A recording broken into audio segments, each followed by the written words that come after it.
어제 배웠었던 그 내용들, 어떤 유기 반응에서의 연력학적인 측면들, 에너지적인 측면들에 대해서 좀 얘기를 했었죠. 그리고 오늘 이어서 할 부분은 이제 반응의 어떤 속도 부분, 키네틱스 관련된 부분을 좀 얘기를 할 텐데, 키네틱스, 그러니까 어떤 반응에 속도에 영향을 미치는 것들은 어떤 것들이 있냐면, 여기 나와 있는 것처럼 concentration이랑 temperature 두 개의 요소가 있어요. 그래서 농도가 높으면 높을수록 반응 속도가 더 빨라지고, 그 다음에 온도가 높으면 높을수록 반응 속도가 더 빨라지게 되는데, 보통 리액션이라고 하는 거, 이 반응이라고 하는 것은 어떤 한 가지 물질이 뭐 이렇게 B로 이렇게 변하는 형태도 있긴 하지만, 일반적인 형태들은 어떤 리액턴트들이 있고, 이 리액턴트가 프로덕트로 이렇게 변경이 되는, 반응이 돼서 바뀌게 되는 그러한 것들을 리액션이라고 얘기를 하는데, 콘센트레이션이랑 관련이 있는 특징은 뭐냐면, 이 자체적으로도 마찬가지겠지만, 만약에 이 A랑 B 이 두 가지 물질이 서로 결합을 해서, 혹은 본드가 끊어졌다가 다시 새로운 본드가 형성이 되면서 이런 C랑 D라는 물질이 생성이 된다고 하면, A랑 B가 서로 만나야겠죠. 이 만난다는 것은 결국에는 주변에 어떤 밀도가 높아지면 높아질수록 만날 확률이 높아지겠죠. 이 concentration이라는 걸 의미하는 것은 결국에 뭐냐면 이 충돌 숫자를 의미를 하는 거겠죠. 그래서 concentration이 높아지는 것은 충돌 횟수가, 분자간 충돌 횟수가 증가하기 때문에 이제 반응이 빨라지게 되는 거고. 그 다음에 템퍼러처 측면 같은 경우에 보면 온도도 일종의 에너지라고 얘기를 했었죠. 즉 에너지가 증가가 되면 어떤 분자들의 평균 운동 속도가 증가가 되겠죠. 혹은 뭐 운동 에너지가 증가된다라고 얘기를 할 수도 있고요. 그러면 그만큼 운동 에너지가 증가해서 속도가 빨라지니까 역시 마찬가지로 충돌하는 횟수가 증가하게 되겠죠. 같은 공간에 있을 때 이 속도가 느리게 진행을 할 때랑 그 다음에 빠르게 진행을 하게 되면 그만큼 충돌 횟수가 증가하게 되니까 이 두 가지 측면 다 결국에 어떻게 보면 분자들 간에 만나는 횟수, 충돌 횟수를 증가시키는 그러한 요소들이 되는 거죠. 그래서 결론적으로 따져보면 이 반응 속도라고 하는 것은 충돌 횟수에 의해서 결정이 된다. 그래서 여기 우리가 지난 시간에 배웠었던 어떤 깁스 에너지, 여기 뭐 다 잘못되어 있으니까 이걸 수정해야 돼요. 앞에 델타 G의 표준, 델타 H 표준 상태. 그래서 이 델타 G나 엔탈피 변화가 아니라, 혹은 이 이퀄리브리엄 상수랑은 관계가 없이 독립적으로 이 리액션 속도는 결정이 된다라는 것을 얘기를 하고요. 네. 그래서 여기에 있는 이 아래쪽의 부분들은 우리가 어제 배웠었던 연력화학적인 부분에 해당되는 거예요. 그래서 여기에 이 퀀티티들 의미를 하는 거는 깁스 에너지라든지 엔탈피라든지 equilibrium constant라든지 이런 것들은 direction of the equilibrium and the relative energy of reactant and product. 그래서 평형이 어디에 있을 것인가, 그 다음에 반응물과 생성물의 어떤 상대적인 에너지 차이, 이런 것들을 비교하는 요소이지 반응 속도를 결정하지는 않는다라는 걸 다시 한번 여기서 설명을 한 거였고요.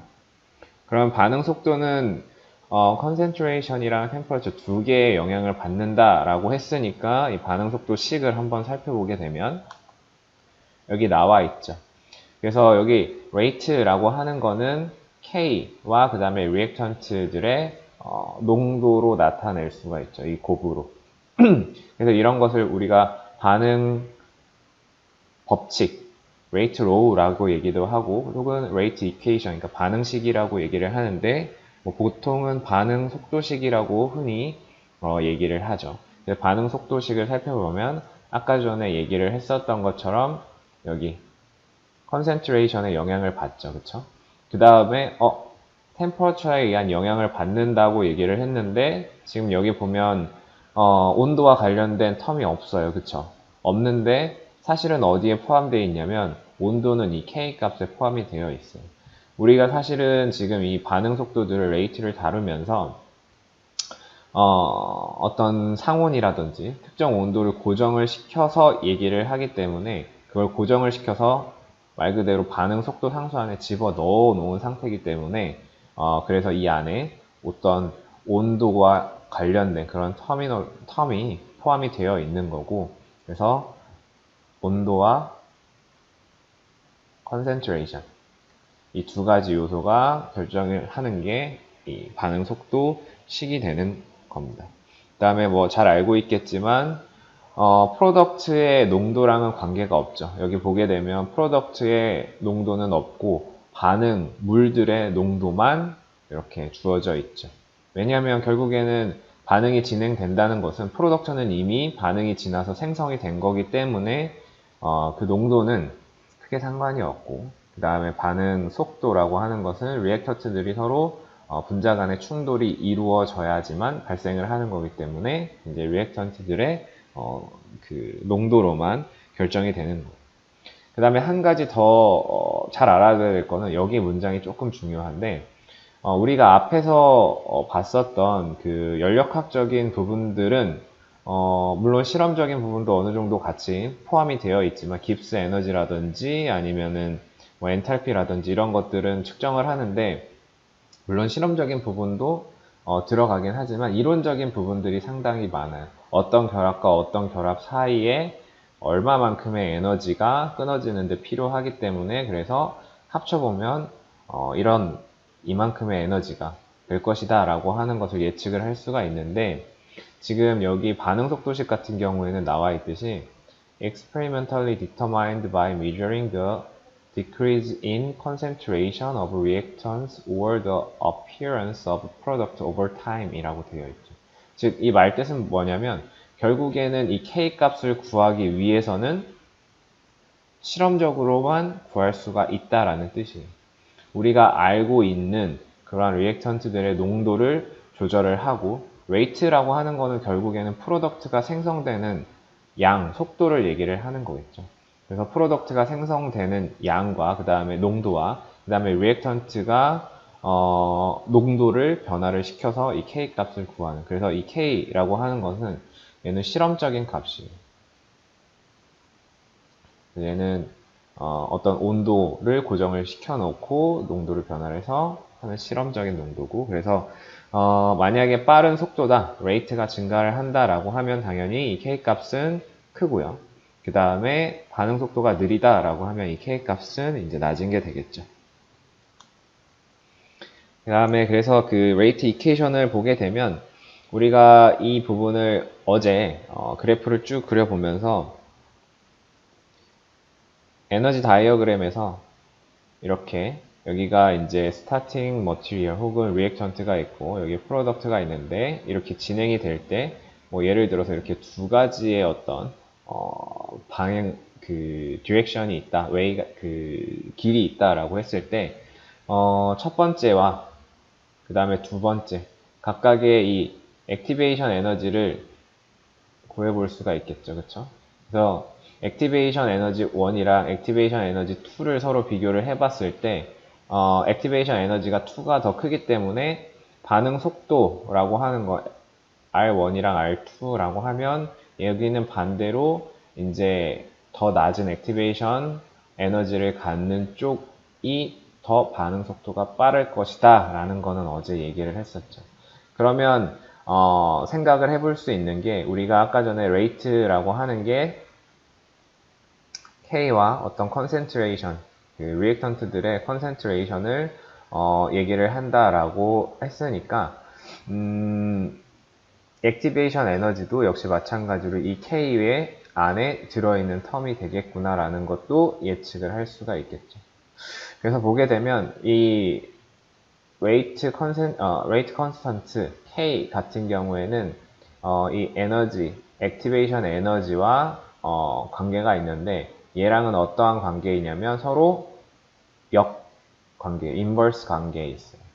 그래서 만약에 액티베이션 에너지가 크다라고 하면 이 K 값은 컨스턴트는 작아지는 그러한 측면을 갖는 거죠. 그래서 정리를 해보면 액티베이션 에너지가 크다라고 하는 거는 이 다이어그램에서 볼 수 있듯이 레이트는 어떻게 되는 거예요? 감소하는 거겠죠. 레이트는 감소하니까 이 K 값도 감소하겠다라는 것을 알 수가 있고, 그 다음에 만약에 반대이면 액티베이션 에너지가 작다, 그럼 반응 속도는 빠를 테니까 K 값도 올라가겠다라는 이러한 관계가 있다라는 것은 예측을 할 수가 있겠죠. 그렇죠? 그리고 어제 마지막 부분, 뒷부분에서 잠깐 얘기를 했던 것처럼 멀티 스텝 같은 경우에는 레이트 디터마이닝 스텝이 존재를 하고, 그 다음에 이 레이팅 디터마이닝 스텝만 결국에는 중요한 거예요. 이 레이트를 따져줄 때. 예를 들어서 뒤쪽에서 얘기를 할 거니까 얘는 뒤에서 다시 설명을 하도록 할게요. 자, 그 다음에 이 반응속도 시계에서도 이제 차수라는 게 존재를 하죠. 차수라는 게 존재를 하는데, 일단은 이 아랫부분은 싹 다 날릴게요. 이게 여기 잘못 나와 있는 거라서 싹 다 날리고, 여기를 다시 한번 좀 정리를 해주게 되면, 여기다가 작게 정리를 다시 쓸게요. 이 식은. A, B.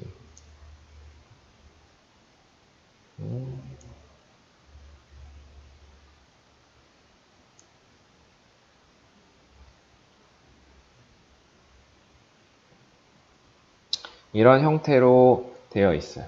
이런 형태로 되어 있는 식이에요. 여기는 지금 멀티 스텝으로 나와 있는데 멀티 스텝 나오기 전에 원 스텝 반응부터 먼저 하려고 해요.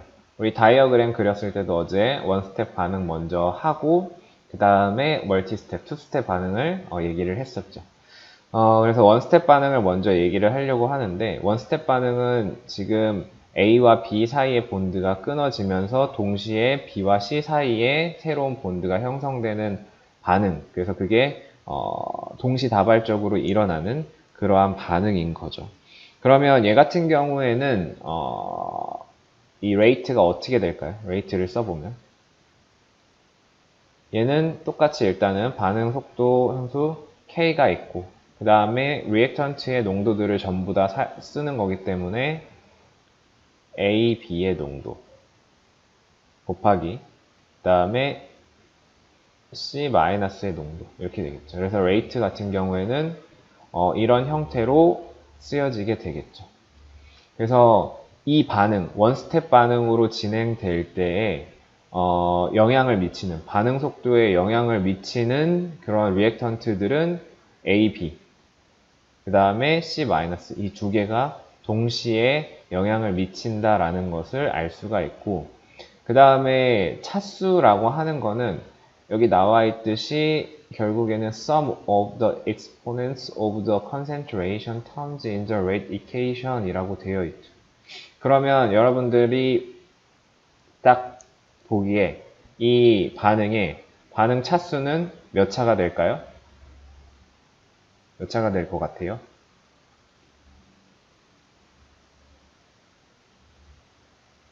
지수들의, 농도의 지수들의 합이기 때문에 얘는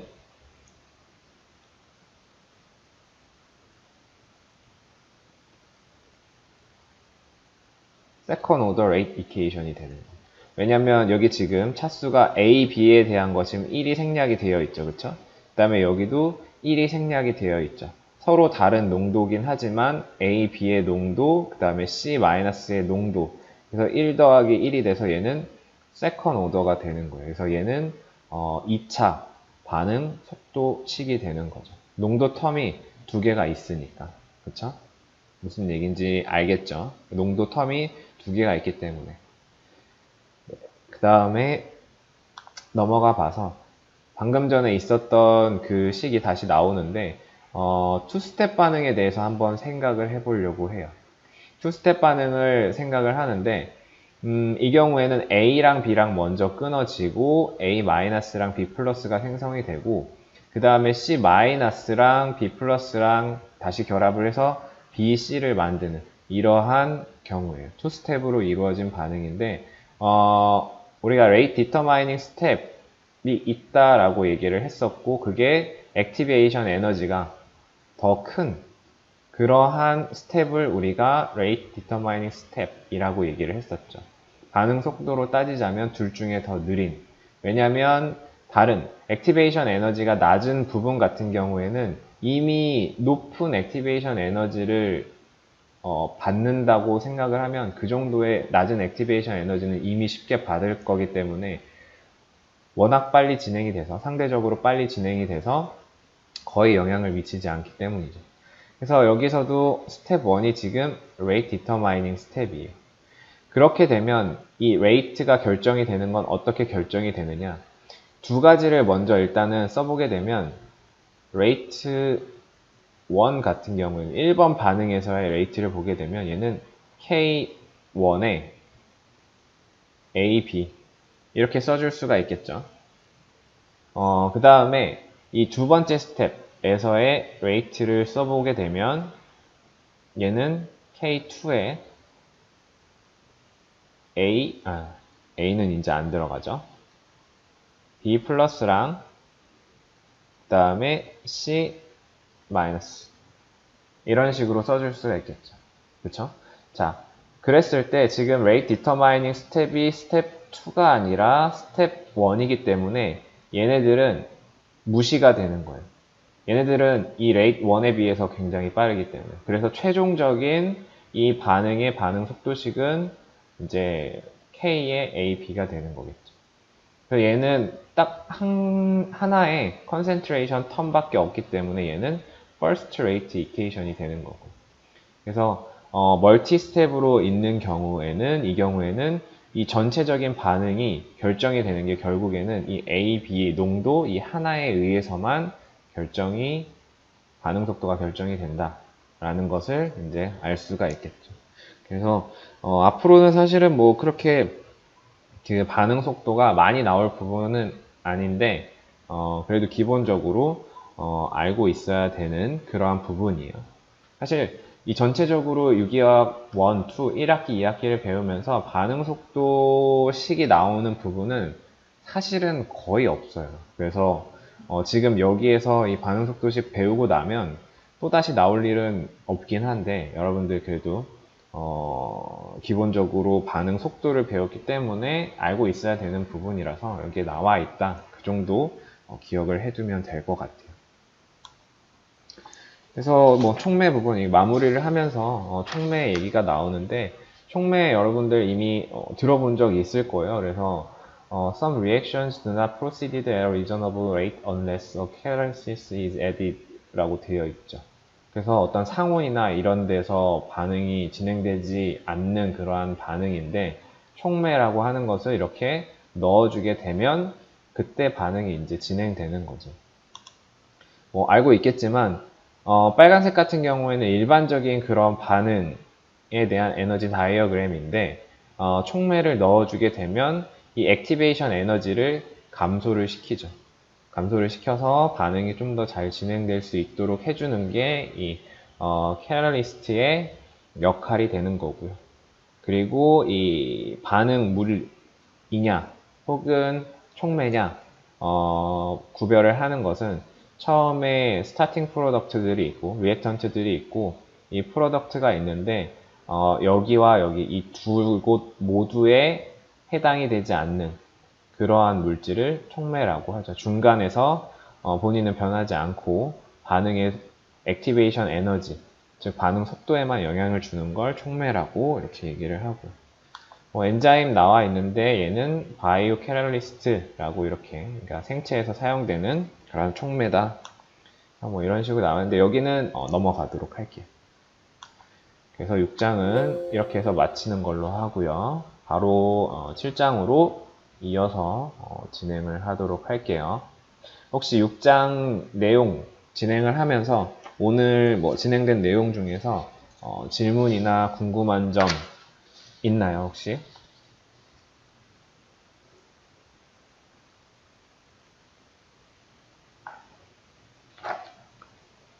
네.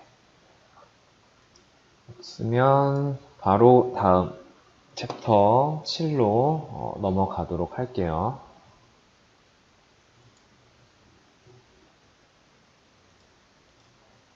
네. 자료는 제가 어제 올려놨으니까 아마 가지고 있을 거라고 생각을 하고요. 필요한 경우는 받아서 사용을 하면 될 것 같아요. 네. 그래서 7장 나가도록 하겠습니다. 7장은 여기 보이는 것처럼 알킬 할라이드에 관련된 내용이에요. 우리가 이 이전 챕터 중에 펑셔널 그룹을 배운 챕터가 있었죠. 그 펑셔널 그룹에서 여러 가지 펑셔널 그룹들을 얘기를 했었는데 그 중에서 우리는 뭐 탄소에 붙은 것들을 얘기를 할 거기 때문에 탄소에 어떤 X라고 하는 할로젠 원소가 붙어 있는 걸 우리가 알킬 할라이드라고 얘기를 한다고 했어요. 그래서 여기에 있는 이 챕터에서는 이 알킬 할라이드의 특징 그리고 얘가 하는 반응이 뭐 타이틀에서도 나왔지만 뉴클레오필릭 substitution reaction 이라고 하는 거, 친핵성 치환 반응이라고 하는 거죠. 우리나라 말로 얘기를 하면 친핵성 치환 반응인데 이 두 가지 알킬 할라이드라고 하는 것이 어떠한 특징을 가지고 있으며 어떠한 특징 때문에 이 뉴클레오필릭 서브스티튜션 리액션이라고 하는 게 용이한지 그리고 이 반응은 어떤 메커니즘으로 진행이 되는 건지에 대해서 설명을 하는 게 여기 이 챕터예요. 그래서 사실 이 알킬 할라이드라고 하는 거, 이 탄소에 혹은 알킬 그룹에 이렇게 할로젠 원소가 붙어 있는 게 것에 대한 전반적인 특징에 대해서 얘기를 할 거고요. 사실은 여기에 나와 있는 이 nucleophilic substitution reaction 말고 어떤 elimination reaction도 역시 마찬가지로 진행이 되게 되는데 여기 챕터에서는 딱 이 치환 반응에 대해서만 집중적으로 좀 얘기를 하고 이 다음 챕터에서 제거 반응, elimination reaction에 대해서 조금 더 자세하게 나갈 예정입니다. 그래서 아래쪽으로 일단은 뭐 여기 나와 있는 내용들이 아래 잘 설명이 되어 있으니까 아래 그림을 보고서 설명을 하도록 할게요. 일단 알킬 할라이드라고 하는 것은 앞에서 방금 전에 얘기한 것처럼 탄소의 알킬 그룹에 할로젠 원소가 결합이 되어 있는 걸 알킬 할라이드라고 얘기를 하고요. 그래서 할로젠 원소라고 하는 거는 우리가 쉽게 알고 있는 FCl, Br, I 이런 것들을 얘기를 하죠. 그 다음에 특징은 뭐냐면 여기 이 알킬 할라이드에 할로젠 원소에 붙어 있는 바로 옆에 붙어 있는 이 탄소 같은 경우에는 sp3 hybridized 되어 있어야 되는 게 특징이에요. 이러한 경우에 알킬 할라이드라고 명명을 해요. 즉 여기에 이 탄소에는 엘렉트론 페어라든지 혹은 파이 본드라든지 이런 것들이 없어야 되는 거겠죠. 무조건 이 주변에 탄소라든지 혹은 H라든지 그런 것들과 혹은 O라든지 다른 원소들과 쭉 결합이 되어 있어야 되는 그러한 상태를 얘기를 하는 거고요. 그 다음에 알킬 할라이드 같은 경우에도 우리가 앞서서 탄소 같은 경우에도 프라이머리, 그 다음에 뭐 세컨더리, 그 다음에 터셔리 이런 것들을 얘기를 했었죠. 여기 좀 자료들이 다 잘못 나왔는데 여기 디그리 혹은 디그리즈라고 나와 있는 것은 이런 형태로 되어 있다라고 생각을 하면 돼요. 그렇죠? 그래서 이거를 이렇게 표현하는 게 사실은 조금 더 맞아요. 그래서 이렇게 오른쪽 위에 자 구분을 하는 건 똑같아요. 여기에 지금 이 클로라이드가 달려있는 클로린이 달려있는 이 탄소를 봤을 때 이 탄소의 지금 주변에 H를 제외한 C가 몇 개가 결합이 되어 있죠? 하나, 두 개. 그러니까 얘는 세컨더리가 되는 거겠죠. 그 다음에 여기 브로마이드 같은 경우에는 브로민이 달려있는 경우에 이 탄소를 봤을 때 주변에 탄소가 하나, 둘, 세 개가 달려있으니까 터셔리가 되는 거고 그 다음에 가장 오른쪽에 플로린이 달려있는 경우에는 탄소가 하나만 연결이 되어 있기 때문에 얘는 프라이머리가 되겠죠. 그렇죠? 그래서 이렇게 구분을 해줄 수 있는 거고요. 뭐 이거는 복잡하진 않죠. 그 다음에 알킬 할라이드 중에 타입이 좀 몇 가지 종류가 있는데 일단은 바이닐 할라이드라고 하는 것과 그 다음에 아렐 할라이드라는 것을 보려고 해요. 자, 이 경우에는 할로젠 원소가 붙어 있는데 여기 옆에 있는 탄소를 보게 되니까 얘 지금 더블 본드가 달려 있는 경우 그런 경우를 바이닐 할라이드라고 얘기를 해요. 혹시 그 PVC라고 들어본 적 있어요? PVC라고 하는 그 소재, 플라스틱 소재 중에 하나인데 얘가 이제 폴리 바이닐 클로라이드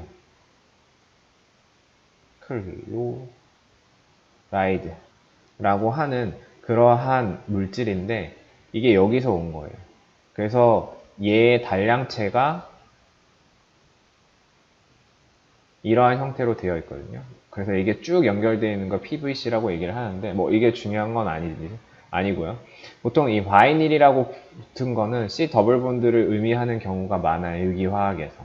그래서 C 더블 본드가 있고 거기에 어떤 할라이드가 달려있다. 할로젠 원소가 달려있다. 라고 하는 것 바이닐 클로라이드라고 얘기를 하고 그 다음에 아렐 할라이드 같은 경우에는 벤젠에 어떤 할로젠 원소가 달려있는 거 그걸 아렐 할라이드라고 얘기를 해요.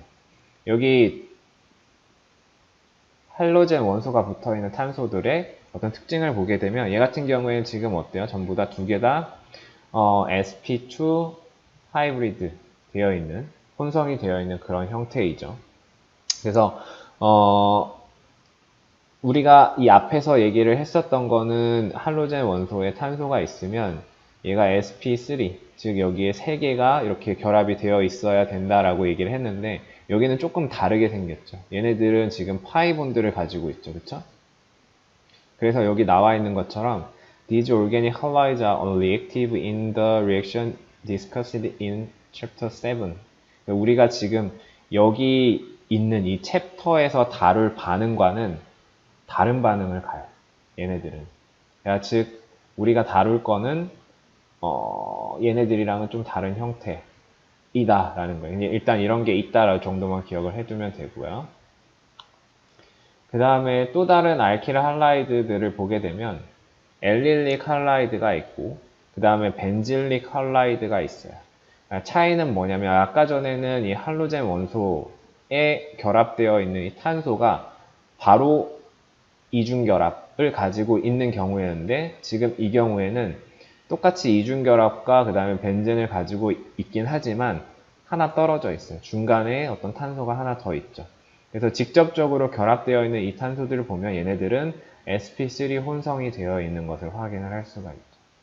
그래서 얘네들은 우리가 이 챕터 7, 그러니까 챕터 7에서의 리액션이라고 하는 거는 아까 전에 얘기를 했었던 한국말로 써보면 친핵성, 치환 반응을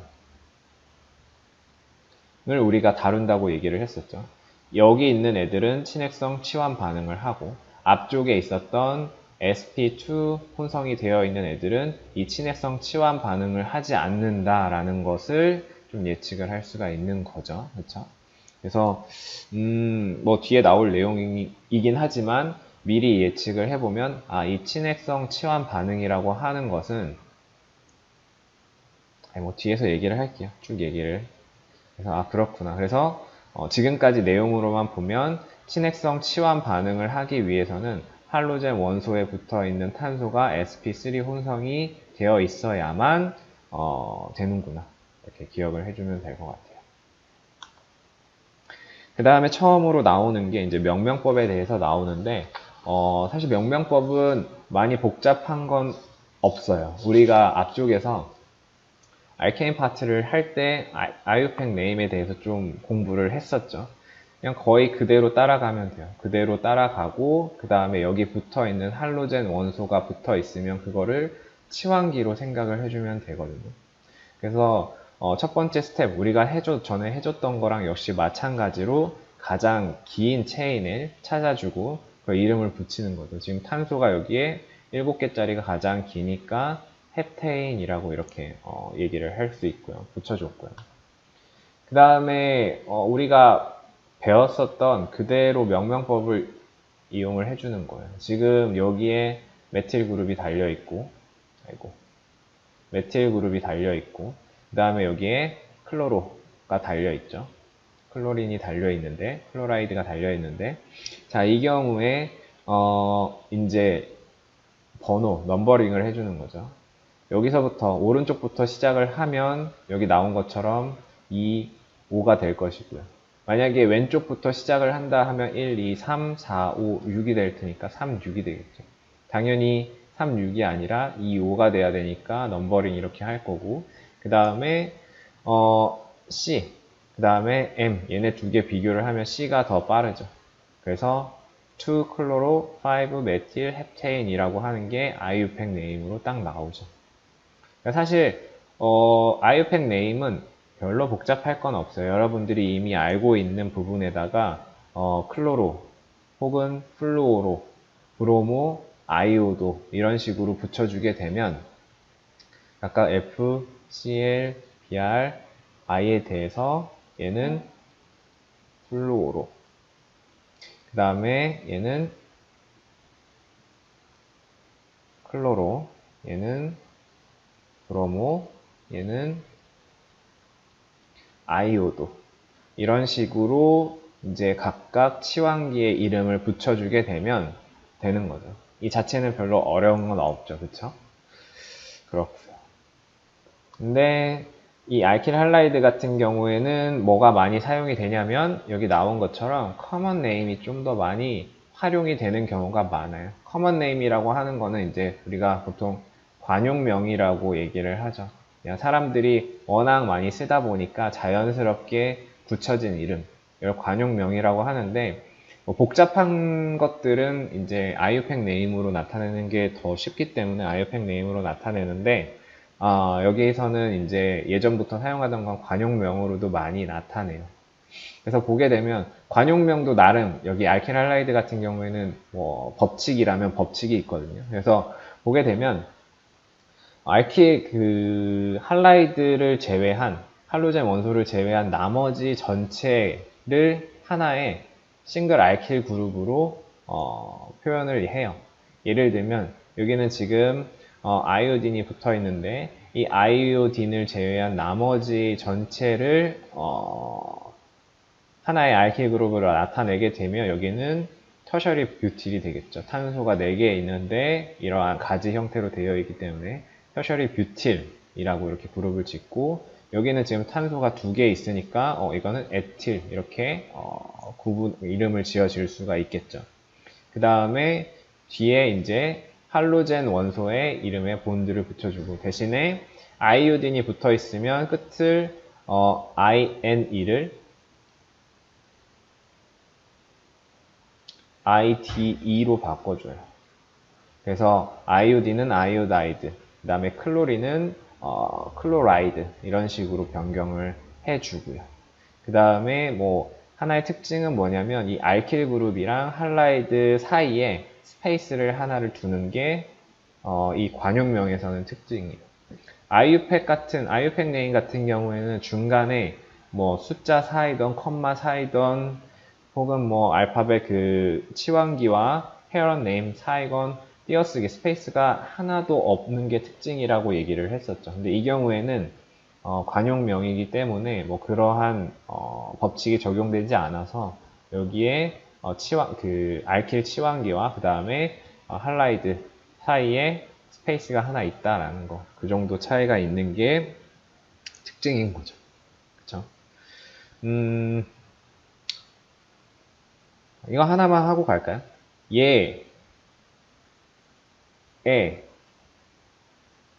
아이유팩 네임은 뭘까요?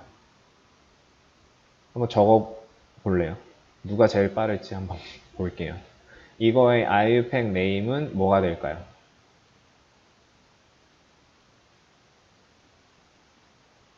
네. 지금 이제 막 타이핑을 하고 있을 거라고 생각을 하고 저는 이제 같이 들으면서 타이핑하면서 설명을 들으세요. 자, 여기에서 일단은 가장 긴 체인을 찾는 거죠. 이게 가장 긴 체인이겠죠. 탄소가 몇 개예요? 3개죠. 그 다음에 지금 이 몇 번이에요? 넘버링을 해야겠죠. 왼쪽에서 시작하던 오른쪽에서 시작하던 다 똑같죠. 1, 2, 3이죠. 그쵸? 그러면 여기는 메틸, 그 다음에 여기는 아이오도. 그쵸? 그러면 I랑 M이랑 비교를 해봤을 때 I가 더 빠르니까 2, 아이오도 2, 메틸, 프로페인이 되겠죠. 그쵸? 여기에 띄어쓰기는 없고 전부 다 지금 붙여 쓴 거예요. 그쵸? IUPAC 네임이죠. IUPAC 네임이 뭐 이 두 개 다 맞는 건데 뭐 사용하는 사람에 따라서 이제 더 편한 걸 사용을 하는 거죠. 자, 그러면 뭐 아직 아무도 답을 얘를 적은 사람은 없었는데 얘 한번 적어볼까요? 얘는 좀 간단하니까 좀 더 빠를 것 같아요. 얘의 IUPAC 네임은 어떻게 될까요? 이거는 답 나올 때까지 조금 기다려 볼게요. 엄청 간단하죠?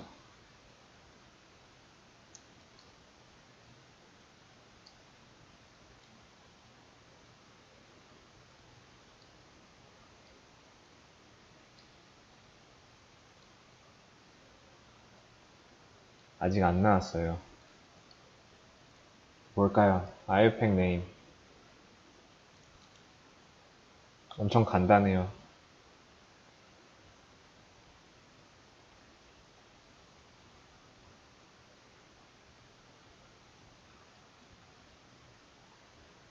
다양한 답이 지금 나왔는데,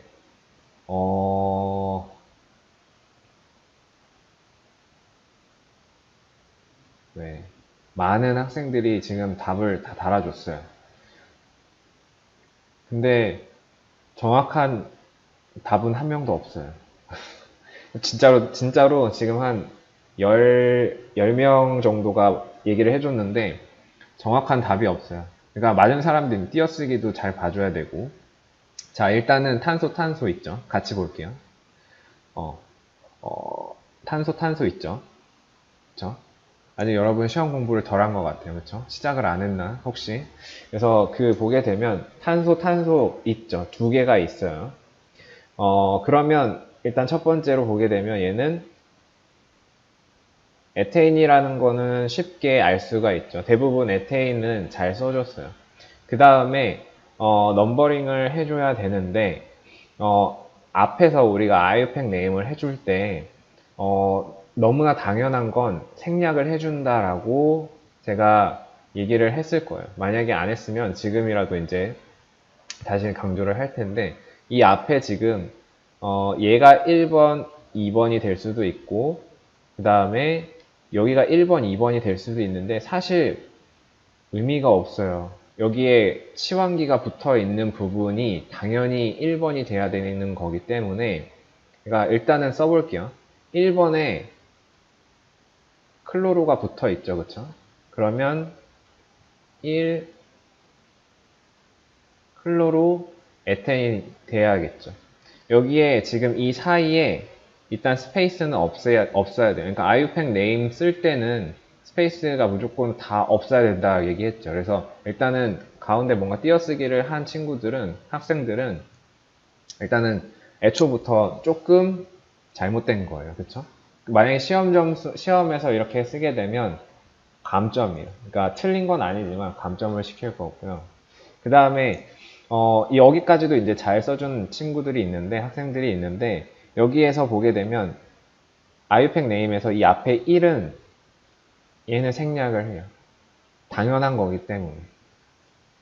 탄소가 두 개가 있는데 여기 C 두 개가 있는데 지금 여기에 클로린이 이렇게 달려있든 여기에 클로린이 달려있든 어쨌든 1번, 무조건 1번이에요. 여기가 클로린이 달려있으면 여기가 1번, 2번이 돼야 될 거고, 만약에 클로린이 여기 탄소에 붙어 있으면 여기가 1번, 2번이 돼야 될 거예요. 그러니까 클로린이 붙어 있는 탄소는 무조건 1번이 돼야 돼요.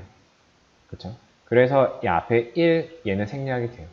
여러분들이 만약에 IUPAC 네임을 썼는데, 이 앞에 1 하이픈, 이런 식으로 있게 된다라고 하면 얘는 생략이 되는 게 대부분이에요. 거의 다 생략이 돼요. 그러니까 시환기가 여러 개 달려 있으면 숫자를 써주는 게 맞지만 그냥 이렇게 써져 있으면 클로로에테인 이렇게 써져 있으면 아 얘는 제일 끝에 있는 탄소에 클로린이 붙어 있는 경우구나 이렇게 생각을 해줄 수가 있겠죠. 그렇죠? 조금 더 복습을 이제 해주세요. 간단한 것 중에 하나니까 그렇죠? 이해됐죠? 그 다음에 이제 알킬할라이드의 어떤 물리적인 그 구조적인 특성에 대해서 얘기를 할 건데 이 알킬할라이드 같은 경우에는 여러분들 아래 그림에서 볼 수 있듯이 폴라한 몰레큘이에요. 다이폴 다이폴 인터랙션을 가질 수가 있게 되겠죠. 탄소와 전기 음성도가 낮은 탄소와 전기 음성도가 높은 할로젠 원소가 서로 결합이 되어 있는 거기 때문에 전자 밀도가 이 할로젠 원소 쪽으로 치우치게 되겠죠. 그래서 여기는 파샬리 파지티브, 그 다음에 할로젠 원소 쪽은 파샬리 마이너스를 이제 띠게 되는 거고. 다만 뭐 이건 상대적인 거지만 강한 극성은 아니.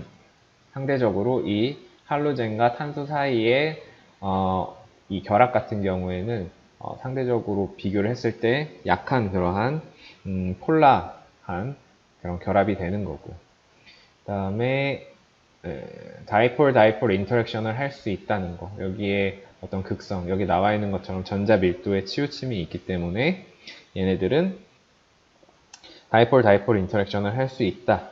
하지만 여기 보게 되면 수소는 있긴 하지만 하이드로젠 본드는 할 수가 없다는 게 이제 특징이죠. 그렇죠? 그래서 이 피지컬 프로퍼티 특징을 가서 보게 되면 우리가 계속 보는 게 보일링 포인트, 멜팅 포인트 뭐 이런 것들을 쭉 보게 되는데 일단은 여기에 지금 에테인이죠. 그쵸? 얘는 에테인이 있는데 여기는 반대를 갈 수밖에 없죠. 그쵸? 다이폴 다이폴 없고 그 다음에 여기는 반데르발스랑 다이폴 다이폴이 있고 여기도 반데르발스랑 다이폴 다이폴이 있죠. 뭐 전체적으로 지금 이 순서가 이런 식으로 되어 있는데 오른쪽으로 갈수록 증가하는 게 되어 있는데 여기에 에테인이랑 그 다음에 클로로 에테인이랑 이 두 개를 비교를 해보면 얘는 쉽죠. 얘는 다이폴 다이폴이 추가로 있기 때문에 멜팅 포인트랑 보일링 포인트가 더 증가될 거라는 거는 쉽게 알 수가 있는 거고. 그 다음에 이 오른쪽에 에틸과 프로필 이 두 개를 구분을 해보면 프로필이 더 보일링 포인트가 더 높고 멜팅 포인트도 더 높다라는 거. 그래서 이 다이폴 다이폴은 어때요? 오히려 여기서는 동일하죠. 이 말단에 하나씩만 달려 있으니까. 이러한 차이가 나는 거는 이 반데르발스에서 좀 더 차이가 나겠죠. 앞에서 배웠던 거 복습했으면 기억하겠죠? 그래서 표면적이 넓으면 넓을수록 반데르발스 포스가 증가하게 된다. 여기 보면 체인의 길이가 길어졌기 때문에 증가하게 되겠죠. 그렇죠? 그 다음에 아래쪽에 만약에 클로린과 브로민 이 두 가지를 비교를 했을 때는 브로민이 더 높다라는 거죠. 우리가 FCl, Br, I 이렇게 있는데 아래쪽으로 가면 갈수록 여기 그 알킬 할라이드의 분자 간 인터랙션이 증가하게 된다. 왜 그럴까요? 사실 이거 물어보고 싶은데 일단은 쉽지가 않기 때문에 똑같이 다이폴 다이폴 인터랙션이 존재를 하죠. 이때 이 다이폴 다이폴 인터랙션이 동일하게 존재함에도 여기 보일링 포인트, 멜팅 포인트가 큰 이유는 한 단어로 하면 뭘까요? 뭘까요?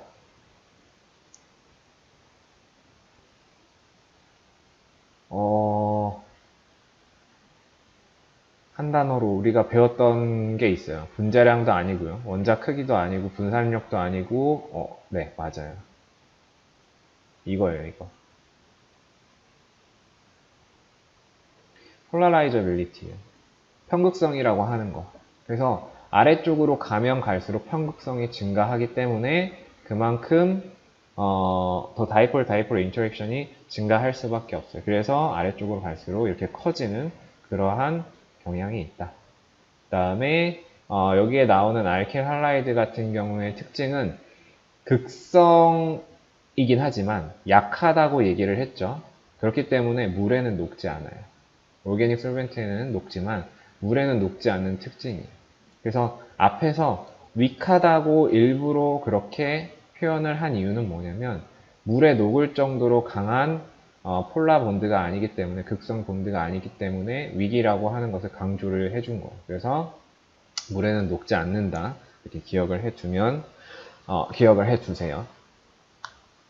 그 다음에 알킬 할라이드들의 대표적인 예들이 나와 있는데 이쪽 부분은 그냥 한번 쭉 읽어보면 될 것 같아요. 넘어갈 거고 그 다음에 여기도 아까 전에 PVC 얘기했던 거 나왔네요.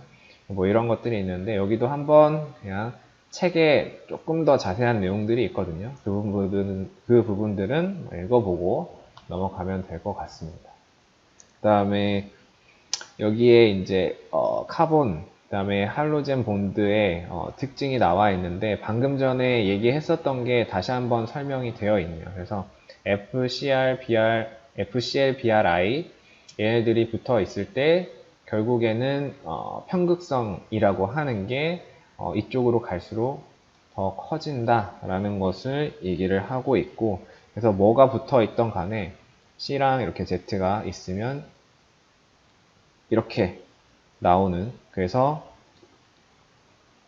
이렇게 된다라는 거. 그래서 이 탄소가 어떻게 되는 거예요? 전자 밀도가 낮아지는 거죠. 전자가 부족한 상태가 되는 게 공통적인 특징이에요.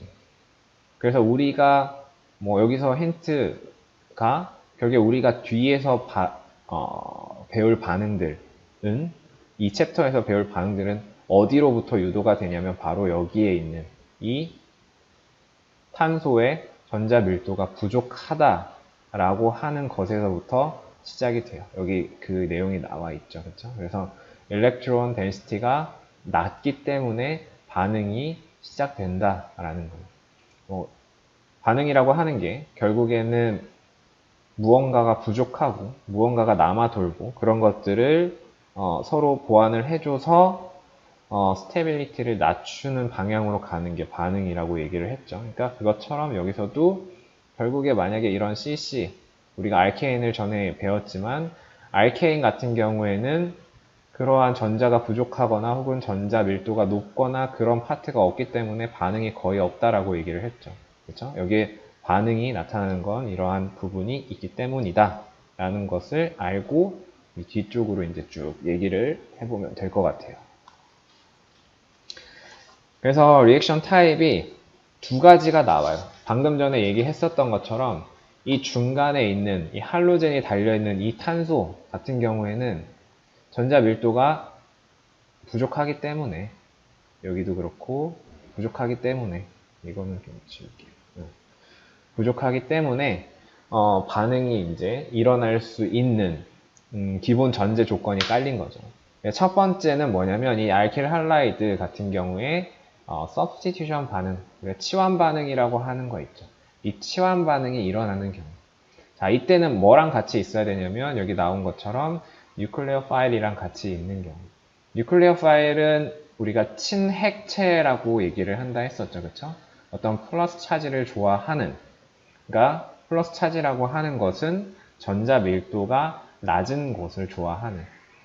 그래서 보통은 비공유 전자 쌍이라든지 혹은 파이 본드를 가지고 있는 경우 뉴클레어 파일이 될 수가 있겠죠. 그래서 여기에 있는 이 할로젠 원소는 떨어져 나가고 그 다음에 이 뉴클레어 파일이 떨어져 나간 탄소와 다시 결합을 하게 되는 이러한 치환 반응이 있다. 그리고 떨어져 나가는 이 할로젠 원소를 뭐라고 얘기를 하냐면 리빙 그룹이라고 해요. 그러니까 떠나가는 그룹이죠. 우리나라 말로 보통은 이탈기라고 얘기를 하는데 여기에서 이탈을 했다. 그래서 이탈기라고 얘기를 해요. 그래서 리빙 그룹 떠나가는 그러니까 떨어져 나온 그러한 그룹이 리빙 그룹이 되는 거예요. 그래서 이게 첫 번째 일반적인 주로 많이 일어나는 반응이고요.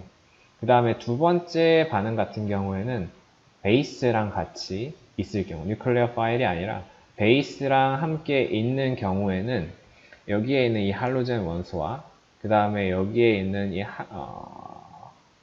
하이드로젠, 그러니까 프로톤이죠. 프로톤이 떨어져 나가서 이러한 형태, 역시 마찬가지로 할로젠 원소의 마이너스 차지를 가지고 있는 할로젠 원소 이온, 할로젠 아이온을 만들고 그 다음에 베이스와 하이드로젠, 그러니까 프로톤이 결합을 한 형태, 짝산이죠, 그쵸? 이렇게 있고 그 다음에 여기에 새로운 파이본드가 형성이 되는 이러한 두 번째, 이걸 엘리미네이션 반응이라고 얘기를 하는데, 제거 반응이라고 얘기를 하는데 이 반응이 있고요. 그래서 이 제거 반응 같은 경우에는 다음 챕터에서 얘기를 할 거예요. 챕터 8에서 얘기를 할 거고, 이번 챕터에서 주로 다룰 내용은 이 내용만 다룰 거예요. 그래서 치환 반응, 뉴클레오필릭 서브스티튜션 리액션이 어떻게 일어나는지 이거에 대한 얘기들을 할 거고, 그래서 이 공통적인 것을 보게 되면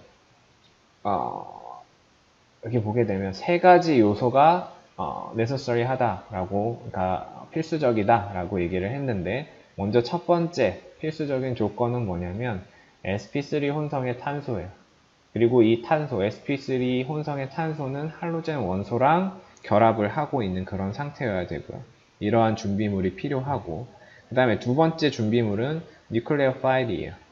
친액체라고 하는 거죠. 그쵸? 그러니까 보통은 전자 밀도가 높은, 그래서 전자를 주고 싶어 하는 그러한 컴파운드가 있어야 되고요. 그 다음에 이거는 이제 생성물이 되는 거고, 그 다음에 생성되는 다른 물질 중에 하나가 이제 리빙 그룹이라고 하는 게, 이제 이탈기라고 하는 게 3대 요소가 되는 거죠. 그래서 얘도 중요해요. 각각의 특징들이 있고 어떻게 중요한지는 뒤에 가서 얘기를 해볼 거고, 그래서 얘들을 보게 되면 전부 다 여기 C, 할로젠 원소의 바로 옆에 붙어있는 탄소들은 sp3 혼성으로 되어 있는 것들을 확인을 할 수가 있죠. 그 다음에 각각의 서로 다른 여러 형태의 뉴클리어 파일들이 있는 것을 확인을 할 수가 있고, 공통적인 걸 보게 되면 마이너스 차지를 띠고 있고, 그 다음에 비공유 전자쌍을 가지고 있다라는 게 공통적인 특징을 보인다는 걸 알 수가 있죠. 그 다음에 오른쪽에 보게 되면 이제 생성물들이 이렇게 나왔고, 그리고 각각에 붙어 있었던 할로젠 원소들이 리빙 그룹으로서 떨어져 나와서 아이온을 형성을 하는 이러한 형태가 주된 반응이겠구나라는 것을 확인을 할 수가 있는 거죠. 그렇죠? 그래서 어떻게 하면 반응이 더 잘 가는지, 혹은 어떠한 각각 요소들이 어떠한 특징을 갖는지, 그런 것들에 대해서 이제 얘기를 해볼 건데, 일단 첫 번째로 좀 더 얘기를 해볼 건 뭐냐면 뉴클레어 파일에 대해서 얘기를 할 거예요. 중간에 있었던, 여기에 있었던 OH-라든지 혹은 SH-라든지 이런 것들에 대해서 얘기를 할 건데, 일단 뉴클레어 파일이라고 하는 거는 루이스 베이스, 우리가 산 염기할 때 기억을 해요. 그래서 그때 브론스테드 룰이 베이스, 애시드 베이스랑 그 다음에 루이스 애시드 베이스 얘기를 했었는데, 루이스 베이스는 뭐였어요? 다른 걸로 표현을 하면 엘렉트론 도너, 엘렉트론 페어 도너라고 할까요? 조금 더 정확하게 엘렉트론 페어 도너였어요. 엘렉트론 페어를 제공해 줄 수 있는 그러한 물질이었고, 그래서 얘 같은 경우에는 특징이 뭐였냐면 말 그대로 일렉트론 페어를 가지고 있거나 혹은 파이본드를 가지고 있는 그러한 컴파운드들을 루이스 베이스라고 얘기를 했어요. 그래서 얘네들은 친액체고요. 뉴클레어 파일이고, 얘네들 같은 경우에는 우리가 앞에서 본, 바로 전 슬라이드에서 본 얘들을 보게 되면 전부 다 마이너스 차지를 가지고 있었어요. 그런데 앞에서 우리가 루이스 베이스를 배울 때도 얘기를 했지만 무조건 마이너스 차지일 필요는 없어요. 종종 뉴트럴인 상태, 마이너스 차지를 띠고 있진 않지만 엘렉트론 페어나 혹은 파이 본드를 가지고 있는 그러한 컴파운드들도 뉴클레어 파일로서 작용을 할 수가 있습니다. 그래서 보통 이러한 반응에서 사용되는 뉴클레어 파일 같은 경우에는 OH-라든지 SH- 이런 것들이 주로 활용이 되고요. 그 다음에 실질적인 반응에서는 얘네들을 안정화시켜주기 위해서 이러한 파지티브 아이온들을 사용을 해줘요.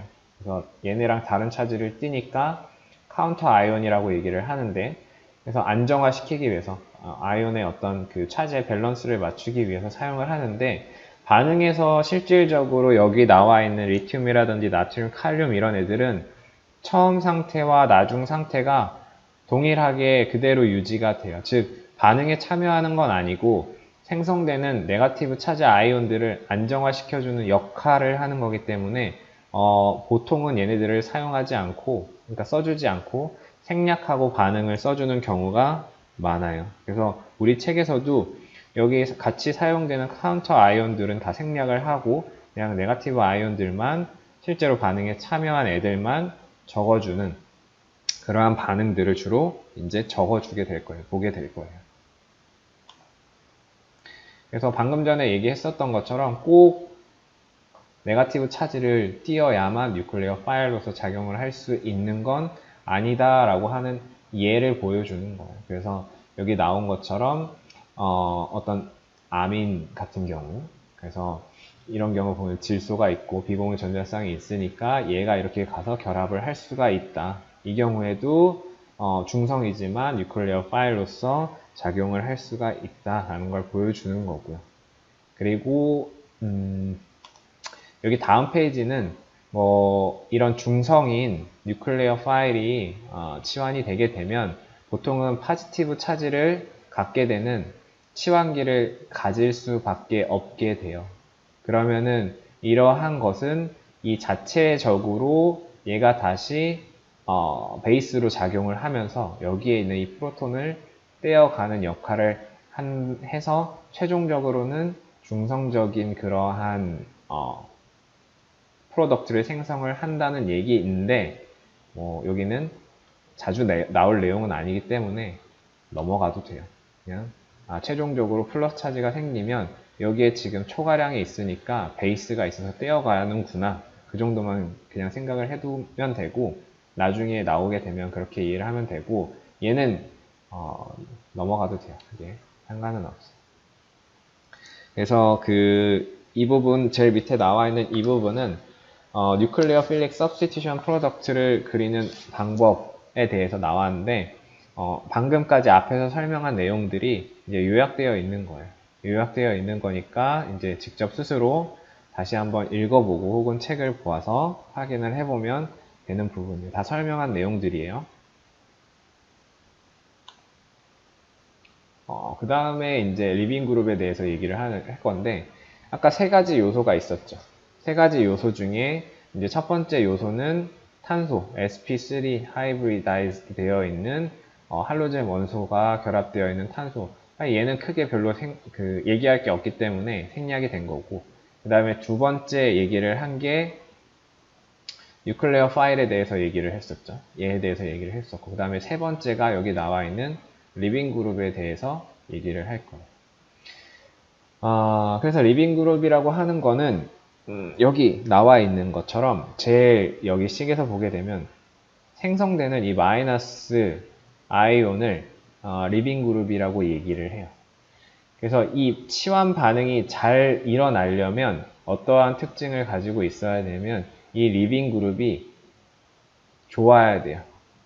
좋은 거랑 반대는 이제 푸어라고 하는데, 푸어 리빙 그룹이랑 굿 리빙 그룹의 차이는 뭐냐면, 여기 쭉 설명이 나왔는데 결과적으로만 보면 좋은 리빙 그룹이라고 하는 것은 이 마이너스 아이온의 상태로 있을 때 스테빌리티가 높은 거예요. 안정성이 높은 거죠. 만약에 이 푸어 리빙 그룹이라고 하는 것은 반대로 스테빌리티가 낮은, 이 마이너스 차지 상태로 있을 때 스테빌리티가 낮은 거예요. 그럼 생각을 해봤을 때 여기에 이 붙어 있었던 이 원소가 좋은 리빙 그룹이라고 하면 여기에서 떨어져 나가서도 안정하니까 나가는 걸 선호를 하겠죠. 즉 오른쪽으로 반응이 되는 걸 선호할 거예요. 근데 만약에 이 반응식을 써 봤을 때 여기에 오른쪽에 있는 이 리빙 그룹이 푸어하다, 스테빌리티가 마이너스 차지를 갖게 되면 안정성이 떨어지는 그러한 컴파운드다라고 하면 반응이 진행되지 않겠죠. 선호되지 않겠죠. 근데 다행히도 여기 나온 이유가 있겠죠. 할로젠 원소들 같은 경우에는 대부분 좋은 리빙 그룹이에요. 즉 마이너스 이온 상태로 존재를 해도 스테빌리티가 높기 때문에 이 반응이 잘 진행이 되는 거죠. 그래서 여기에 이제 나온 이유가 되겠죠. 그렇고요. 그래서 여기만 조금 보게 되면 the more stable the living group, the better able it is to accept an electron pair 라고 되어 있죠. 즉, 일렉트론 페어를 받아들이는 걸 좋아하는 거죠. 그러니까 오케이 하는 거, accept 하는 거죠. 그래서 마이너스 차지로 있을 때 안정하다는 얘기고요. 그 다음에 여기를 봐야겠네요. 그래서 in comparing two living groups, the better living group is the weaker base라고 되어 있어요. 그렇죠? 얘가 약한 베이스라는 거예요. 그러면 이게 어떤 관계지? 라고 이렇게 생각을 할 수 있는데 스트롱 베이스랑 그 다음에 weak 베이스랑 잠깐 비교를 해보면 자, 스트롱 베이스라고 하는 거는 일단 베이스라고 하는 거는 어떠한 특징을 가지고 있어요? 프로톤을 기준으로 했을 때 얘네들을 accept 하는 거죠. 그쵸? 베이스라고 하는 거는 프로톤 어셉터인데 그러면 스트롱 베이스라고 하는 거는 이 프로톤을 강하게 결합을 하려고 하는 게 스트롱 베이스죠. 상대적으로 weak 베이스라고 하는 거는 이 프로톤을 결합하는 힘이 혹은 결합하려는 정도가 약한 거죠. 그럼 그 말뜻은 뭐냐면 스트롱 베이스라고 하는 거는 그만큼 프로톤과 결합을 하려고 한다는 것은 현재 상태가 어떻다는 거예요? 현재 상태가 unstable 하다는 거예요. 반대로 weak base라고 하는 것은 어떤 상태를 의미를 하는 거냐면 굳이 프로톤이랑 결합을 하지 않아도 된다고 느끼기 때문에 베이직시티가 약한 거예요. 염기성이 약한 거죠. 즉 현재 상태로도 스테이블 하다는 걸 의미를 하는 거예요. 이게 왜 weak base랑 리빙 그룹이랑 연결이 되는지 이해가 되죠? 여기에서 이 설명을 통해서 스트롱 베이스라고 하는 것은 프로톤이랑 결합을 강하게 하려고 하는 것이다. 결합력이 강하다라고 하는 것은 반대로 생각을 해보면 현재 상태가 unstable 한 거고 그 다음에 여기 나와 있는 good living group이라고 하는 것은 weak base인데 얘는 프로톤을 별로 그렇게 받아들이려고 하는 능력이 크지 않다. 왜냐하면 현재 상태가 안정하기 때문에. 그래서 스테빌리티를 중심에 두고 굿 리빙 그룹이랑 윅 베이스랑 두 개를 같이 이렇게 연관을 지어줄 수가 있는 거죠. 그렇죠? 그래서 베이스라고 하는 것과 리빙 그룹을 연관을 시켜줄 수가 있고요. 그 다음에 이게 얘가 한 가지 나왔는데 이것만 좀 보고 넘어갈게요. 여기에 H2O랑 그 다음에 OH- 두 개에 대해서 이제 나와 있죠. 그려보면 H2O 이렇게 있고 그 다음에 OH-는 이렇게 되어 있겠죠. 둘 중에 뭐가 weak base일까요? 일단 먼저 생각을 해보면 weak base 혹은 strong base 둘 중에 일단은 비교를 해보려면 프로톤을 누가 더 선호를 하는가, 좋아하는가를 생각을 해보면 되죠. 얘는 프로톤을 받아가면 H3O 플러스가 될 거고 얘는 H2O가 되겠죠. 얘가 더 프로톤을 받는 걸 좋아하겠죠. 그럼 얘는 weak, 얘는 strong 이라는 걸 알 수가 있죠. 얘가 weak base이기 때문에 더 좋은 리빙 그룹이다. 즉, 이 상태에서 얘네 둘의 스테빌리티를 비교를 해봤을 때 이게 더 스테빌리티가 높기 때문에 얘가 더 잘 빠져나가는 이탈기가 될 수 있겠구나. 이렇게 이해를 해줄 수가 있겠죠. 그래서 이 이탈기들의 어떤 그 트렌드를 보게 되면 일단은 방금 전에 얘기한 거예요. 베이직시티가 증가하면 나쁜 이탈기. 반대로 베이직시티가 감소할 때, 감소를 하게 되면 좋은 이탈기가 되는 거예요. 베이직시티가 낮다는 얘기는 그만큼 현재의 스테빌리티가 높다라는 거예요. 즉 반응성이 낮다라는 뜻이에요. 반응성이 낮다라는 뜻은 스테빌리티가 높다라는 뜻이고, 이거에 대해서 이제 계속 생각을 해주세요. 그러면은 굳이 뭐 막 여기 나와요. 우리가 앞에서 배웠었던 것들, 어떤 트렌드들에 대해서 굉장히 많이 얘기를 했었죠.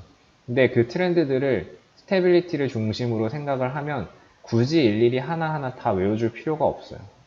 다 외워줄 필요가 없고, 안정성이 높냐 낮냐, 그 안정성에 따라서 이러한 산성 혹은 베이직시티, acidity, basicity 이런 것들을 다 생각을 해주면 굳이 그런 것들을 막 일일이 하나하나 다 외울 필요가 없어요. 그러니까 이런 것들을 그냥 이해해서 좀 하려고 하다 보면 쭉 다 연결이 될 거예요. 될 거고. 그 다음에 여기 아래쪽에 나와 있는 이 increasing basicity 같은 경우에도 역시 마찬가지로 FCL, BRI 여기도 뭐에 의해서 결정이 된다 그랬죠? 사이즈에 의해서 결정이 된다라고 얘기를 했었죠. 이것도 사실은 앞에서 배웠던 내용이 어떤 용어의 형태만 달라져서 나온 거지 똑같은 거거든요.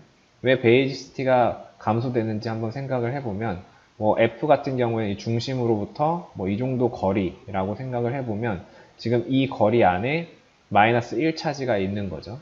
그 다음에 I 같은 경우에는 더 클 거기 때문에 이러한 크기를 갖는다고 생각을 해보죠. 그러면 더 넓은 범위에, 이 범위에 마이너스 1 차지를 가지고 있는 거죠.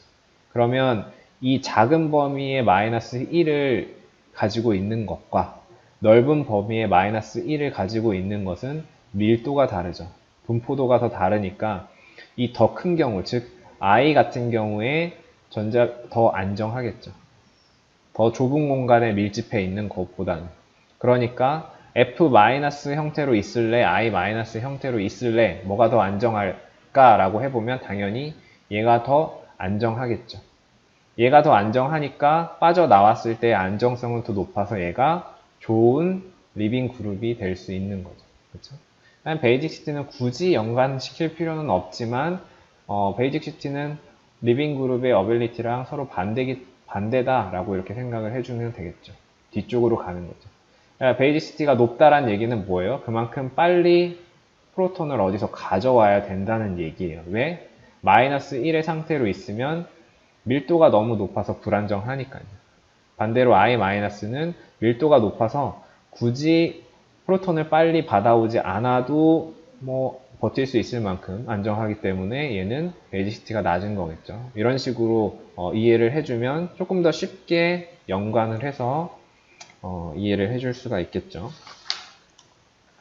그래서 좋은 리빙 그룹, 나쁜 리빙 그룹 두 가지 예를 보여줄 건데, 군 리빙 그룹들 우리가 봤었던 여기 할로젠 원소들이 그대로 쭉 나와 있죠. 그래서 얘네들이 만약에 반응이 진행됐을 때 리빙 그룹이 된다. Cl-, Br-, I- 이렇게 될 것이고, 혹은 여기에 OH2가 이렇게 있다라고 하면 리빙 그룹은 H2O가 되겠죠.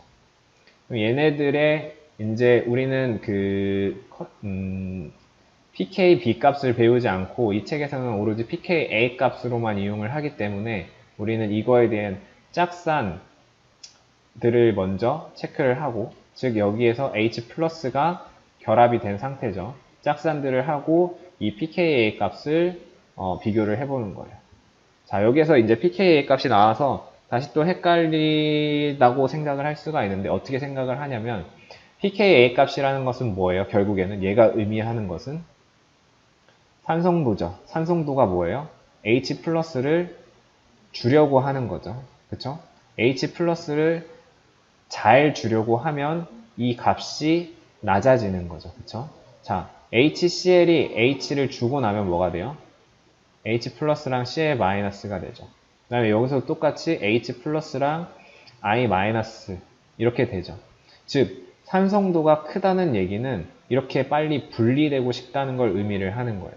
즉, pKa 값이 마이너스 7과 마이너스 10, 이 HCl과 HI를 비교를 해보면 H 플러스와 Cl 마이너스로 분리되려고 하는 성질과 H 플러스와 I 마이너스로 분리되는 성질, 얘가 더 크다는 걸 의미를 하는 거죠.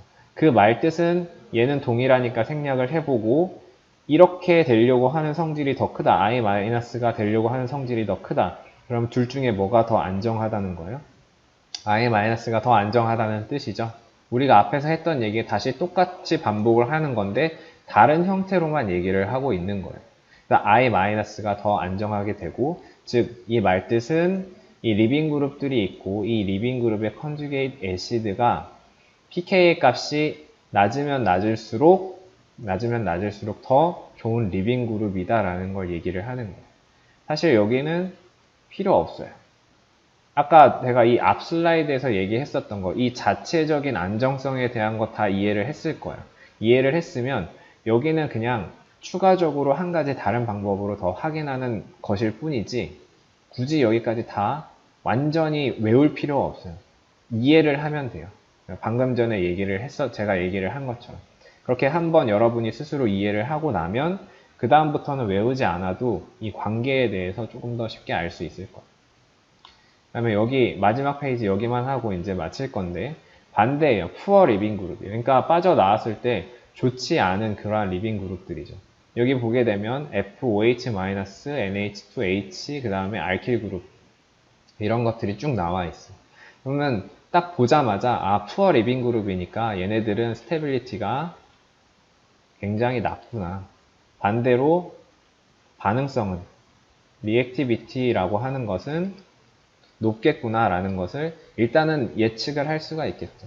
그리고 난 다음에 굳이 이제 pKa 값을 비교를 해주기 위해서 컨주게이트 애시드의 각각을 이제 적어주고 이때 pKa 값을 쭉 적어준 거예요. 그랬을 때 보게 되니까 앞에서 봤을 때랑 비교를 했을 때 앞에서는 pKa 값이 음수였죠. 근데 여기는 포지티브인데 굉장히 크죠. 즉 이 말뜻은 뭐냐면 RH가 R-랑 H 플러스로 가는 것을 선호하지 않는다는 얘기죠. 그 말뜻은 여기에 있는 이 알킬 그룹에 마이너스 이온을 띤 알킬 그룹이 굉장히 불안정하다는 뜻인 거죠. 그러니까 같은 뜻을 여러 개로 바꿔서 여기서 설명할 뿐이에요. 여기서 이제 한 가지만 보면 분명히 할로젠 원소 같은 경우에는 굉장히 좋은 리빙 그룹이라고 얘기를 했는데 플로르 같은 경우에는 푸어 리빙 그룹으로 나와 있어요. Cl까지는 굉장히 굿 리빙 그룹인데 이 F 같은 경우에는 원자 사이즈가 작죠. 원자 사이즈가 작은 곳에 전자 밀도가 너무나 높기 때문에 얘는 할로젠 원소임에도 불구하고 일렉트로 네거티비티가 큼에도 불구하고 얘는 이 상태로 사실은 잘 존재하지 않아요. 그래서 얘는 조금 예외적으로 생각을 해주면 돼요. 그래서 아까 전에 얘를 보여줄 때도 CL, BR, I 이 세 가지를 보여줬지 F는 없었을 거예요. 그런 이유 때문이다 라는 걸 기억을 해두면 될 것 같고요. 네, 그래서 오늘은 좀 꽉 채워서 했는데 여기까지 하고 마무리하도록 하겠습니다.